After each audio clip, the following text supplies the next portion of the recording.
How is it possible to imagine that an education system can transform a country without using the people's language?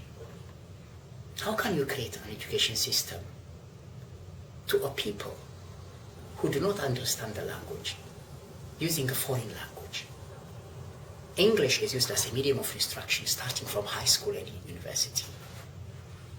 And that is the type of knowledge that you want to apply into the population in order to transform the country. So this is a significant problem. But this is not a new problem either. In other parts of the world, especially in Africa, during colonialism, the people were forced to study in the language of the colonizing powers. When they study the language brought the spirit of the colonizer.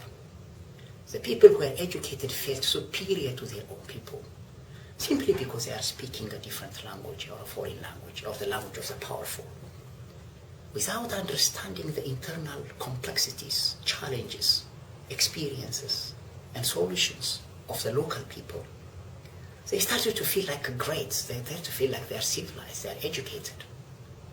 Creating that division on the basis of knowledge was very important to maintain the colonial system.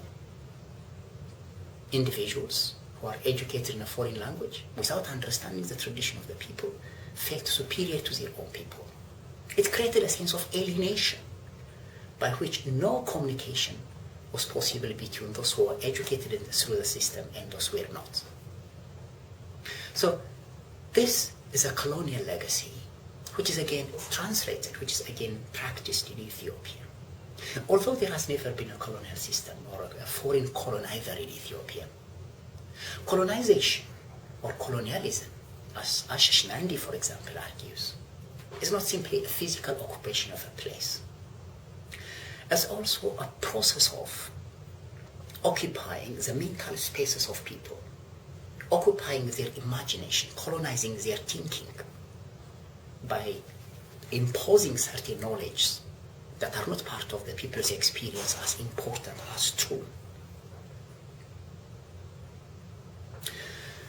So it is really important to understand the circumstances in which knowledge becomes a property of a system. And the system that owns that knowledge distributes it using schools. And people who participate in those schools feel like they are developing and changing the world or their own place, but contribute very little. My book tries to contribute to the notion of native colonization, colonialism.